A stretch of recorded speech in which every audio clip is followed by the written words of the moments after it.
She's ignoring you. Your messages sit on read. Your calls go to voicemail. That woman who used to respond within minutes now takes hours, days, or doesn't respond at all. And you're sitting there wondering what happened, what you did wrong, how to fix it. But here's the brutal truth. What you do next will either salvage this or destroy it permanently.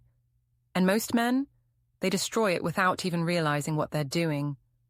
I'm revealing the 5 fatal mistakes men make when a woman goes cold. These aren't just bad moves. These are relationship assassins. Each one pushes her further away while you think you're pulling her closer. Pay attention, because every second you spend making these mistakes is a second closer to losing her completely. Mistake 1. The panic spam. This is the most common mistake. The moment she goes quiet, you panic and spam. You send multiple messages in a row. Hey, you okay? Did I do something wrong? Why aren't you answering? Please talk to me.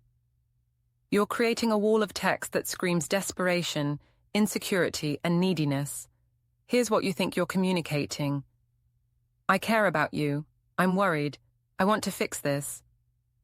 But here's what she actually receives. You can't handle her having space. You need constant validation.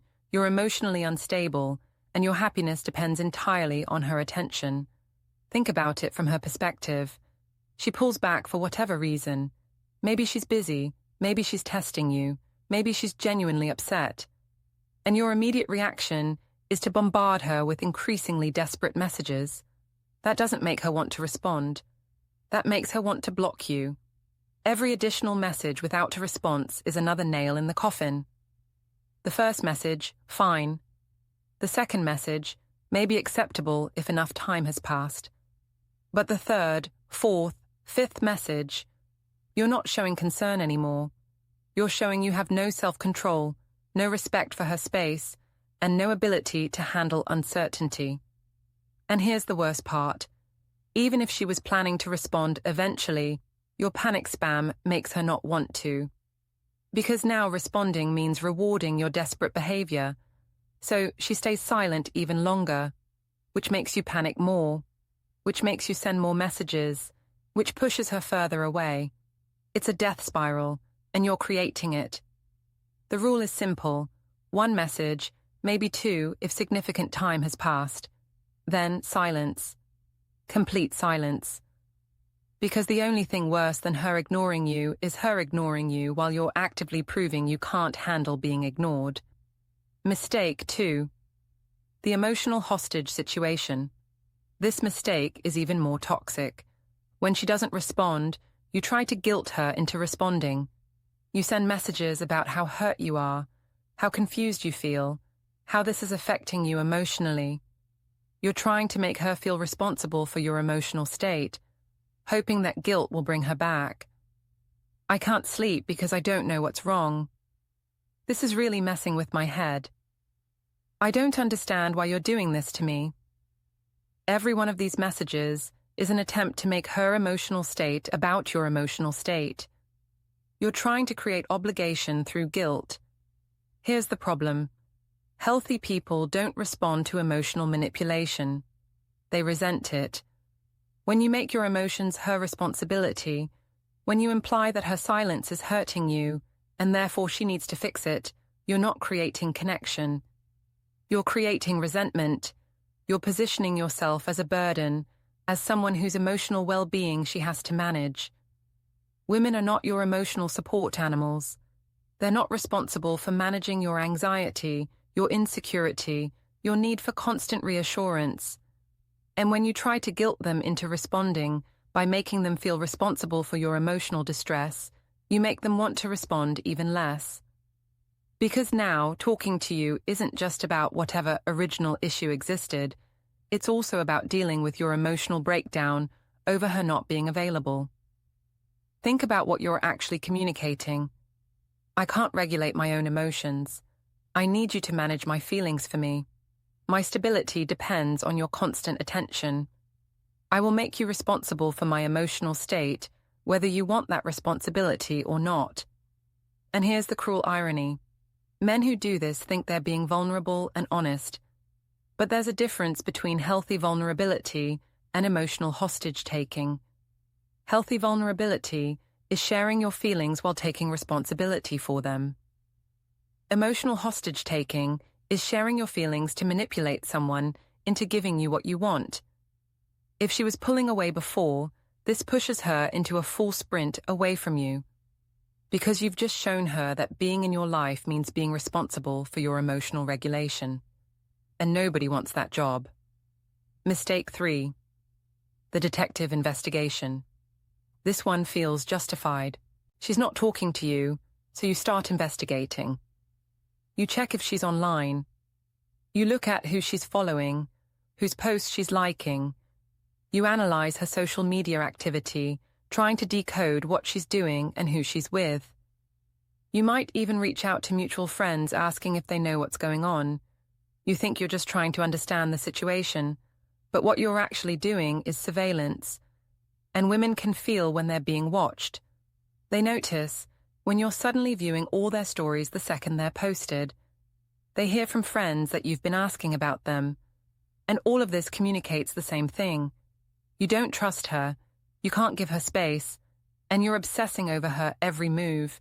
It's not concern. It's control disguised as concern. You're not respecting her decision to have distance. You're trying to circumvent that distance by monitoring her from afar. Here's what makes this particularly damaging. Even if you find something that explains her behavior, what are you going to do with that information? Confront her about it. Hey, I noticed you were online but didn't respond to me. Now you're admitting you were monitoring her. Or you stay silent. Then what was the point except to torture yourself with speculation? The detective behavior reveals that you can't handle not knowing. You can't sit with uncertainty. You need information, need control, need to understand every detail. But relationships require the ability to not know everything, to trust even when you don't have all the answers, to give space even when it's uncomfortable. When you investigate her every move, you're showing her that you can't do any of those things. You're showing her that, if she's with you, she'll always be monitored, always be analyzed, never truly have privacy or autonomy. And that's not attractive. That's suffocating. The hardest but most important thing you can do when she goes quiet is genuinely give her space. Not performative space, where you're secretly checking everything she does. Real space, where you trust that if she wants to talk to you, she will. Mistake 4. The desperation pivot. This mistake shows up after the first 3 haven't worked. You've texted, you've expressed how hurt you are, you've monitored her activity, and she's still not responding. So now you try a different strategy. You pivot to being overly positive and accommodating. Hey, no worries if you've been busy. Just wanted to say I hope you're having a great day. No pressure to respond, just thinking about you. You're trying to seem casual, unbothered, like you totally weren't just spiraling an hour ago. You're hoping that if you seem relaxed enough, she'll feel comfortable responding. But here's the problem. She can see your message history. She knows you went from desperate to detective to suddenly casual. And that shift doesn't make you seem relaxed. It makes you seem manipulative. It looks like you tried being needy, and when that didn't work, you're now trying a different tactic. The desperation pivot reveals something crucial. You're not actually giving her space because you respect her autonomy. You're giving her space as a strategy to get her back. You're performing relaxation while actually being just as anxious and needy as before. You've just changed your tactics, not your internal state. And women sense this immediately. They can feel the difference between a man who's genuinely confident enough to give space and a man who's pretending to be confident while secretly dying inside. The energy is completely different. If you've been making the previous mistakes and suddenly switch to being super casual, you're not fooling anyone. You're just adding dishonest about emotional state to the list of red flags. Because now she can't even trust that what you're presenting is real. The only way the relaxed approach works is if it's genuine. if you've actually processed your feelings, accepted the situation, and genuinely reached a place where you're okay whether she responds or not. But you can't fake that. Mistake 5. The self-destruction broadcast. This is the final and potentially most damaging mistake. When none of the other approaches work, some men resort to public emotional displays. They post cryptic social media updates about being hurt or betrayed. They make their emotional state everyone's business. They post things that seem directed at her, hoping she'll see it and feel compelled to respond. Sometimes the people you care about most are the ones who hurt you worst. Can't believe how fake some people are. Guess loyalty doesn't mean what it used to. You're broadcasting your pain, hoping it reaches her, hoping it guilts her, hoping it makes her realize what she's losing. But here's what actually happens. You look unstable. You look like you can't handle conflict privately. You look like someone who will blast their personal business to everyone when things don't go their way. And if she was on the fence about whether to reconnect with you, this public display pushes her firmly into the absolutely not category. Because now, it's not just about whatever caused the distance. It's about the fact that you've demonstrated you can't be trusted to handle relationship issues maturely and privately. She's thinking, if this is how he acts when I don't respond for a few days, what will he do if we have a real conflict? Will he tell everyone our business?